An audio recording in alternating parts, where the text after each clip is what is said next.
Hello book nerds and welcome to another awkward video. Today I thought that I would do a book talk on Crooked Kingdoms. Shocker, you're not in my car this time. I made another video about Six of Crows, which I accidentally, fun fact, got this one, watch as I hold it as weirdly as I can, from the library first before I ordered the other one. So I have this copy from the library, which I usually get all my books from the library, so I don't think that unless it's kind of shiny, it'll blind you a little. So that's what this is going to be. Fine. That was weird. What? Okay. So I don't even know where to begin. If you haven't read this one, oh, monkey arms, you probably should read Six of Crows first. It's really good. If you haven't heard about it, I'm kind of surprised because usually every booktuber, not every, I shouldn't say every, I haven't watched every booktuber, but everyone that I've seen has liked it. So I think it's pretty good. I really like the characters, and if you don't want to be spoiled, you've been warned. I guess you'd be stupid to stay past this point anyway if I just told you there was the first one to read. Obviously, you're going to find out stuff that you didn't know before. I just realized I said that obviously like 3 times in that entire minute. Obviously. Okay. I don't even know where to begin. You leave off where Inez, I'm going to call her Inez again, it's spelled Inez. I don't even know how to pronounce it. If you have a different way, you know, again, good for you, unless the author directly tells me, you're saying it wrong. I mean, I probably still would say it how I want to say it anyways, but so she's been kidnapped. If you've read it, you already know that she comes back, which thank goodness. I never thought that she was going to die, but it was kind of when they were not like but when she was kidnapped, I was kind of like, don't do anything to her, be so bad. She's one of my favorites. But then, obviously, there the word is again. What is another word I could use for obviously? I should know words too. Inevitably.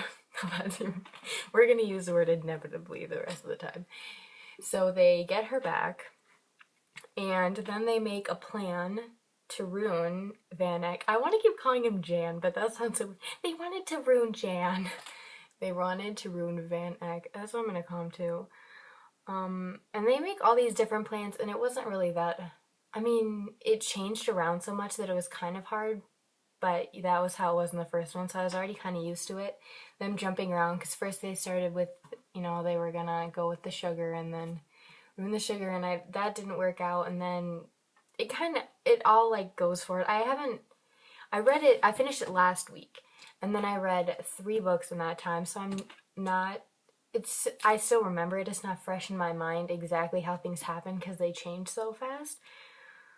But that's the part that I like, is that you never know what's going to happen because even in the book, they don't explain what's going on, so you're kind of reading it and you don't know the plan exactly because it's always changing.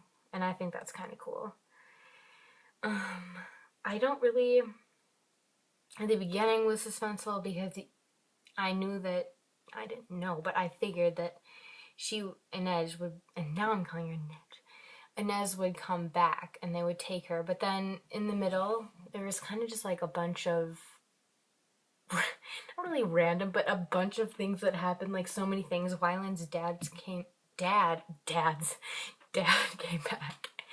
and he didn't look like how I thought he would, how they described in my head, because he had red hair. Was it red? No, I think it was just red hair. But I guess Wyland must look more like his mom, because when I was reading it, it was kind of weird for me to picture him looking that way, but that doesn't matter. And so Wyland's dad comes back, which is kind of sad. I felt bad for him, but it all works out in the end. And then Wyland and Jasper. That was weird. Don't do duck face. And then I take back everything that I said in the following video about Matthias dying. He still wasn't my favorite, but I liked him better in the second book. Way better in the second book than I did in the first one. And then when he died, I was like, oh, I take it all back. Kind of, but I still feel the same way if it had to be one person. Actually, I change it. I forgot. What is the scientist's son's name? I forgot it. I would have wanted it to be him instead of Mateus, but that didn't happen. They make you think that he is. I know his name too. I just don't want to say it wrong and then have people comment and tell me about whatever. I know it starts with a K. I'm just gonna... Oh my gosh, it's gonna annoy me too. Whatever, I didn't like that kid much anyway. So then you think that the scientist's son dies, but then he comes back. So I was like, well, maybe they're gonna take Mateus back, but no, he's still dead, and she's gonna go bury him. But I guess that's good. I don't know. I do take back what I said in the last video, though, because I did not really like him that much. And then Inez gets to see her parents, which is my favorite part of the book, but it kind of like ends. You never get to see her meeting her parents, which I would have liked. It just ends, you know, with her seeing them and being so happy, which is a good ending anyway. That's how I would have wanted it to end, but just maybe like a little more because you waited so long for her to meet them, and we never got to see her with her own ship. Where's her ship? I don't know. Maybe if I think I read an article. I'm not sure if it's like gospel or anything, but where the author Leigh Bardugo said she wasn't opposed to making a third one, but she wasn't for sure. Which I don't know if that's true or not. So I maybe got my hopes up a little bit, but at the same time, I don't really want.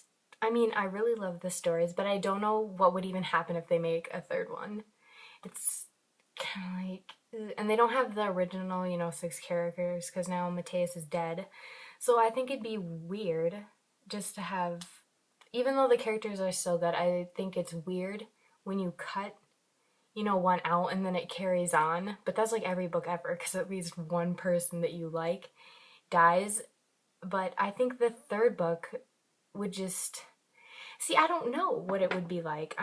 I want there to be another one, but at the same time, I think it would be different. And I don't know if it'd be as good.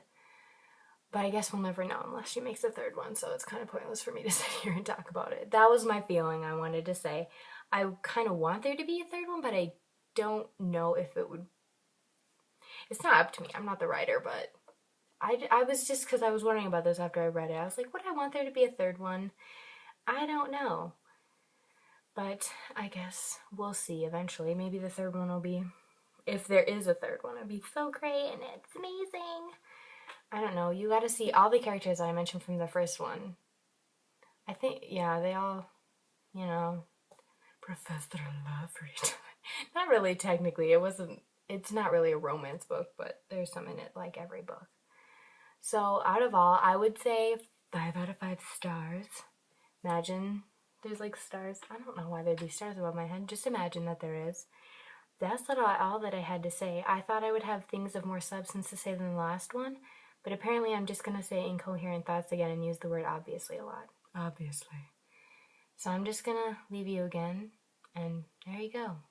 That was my book review. Top notch.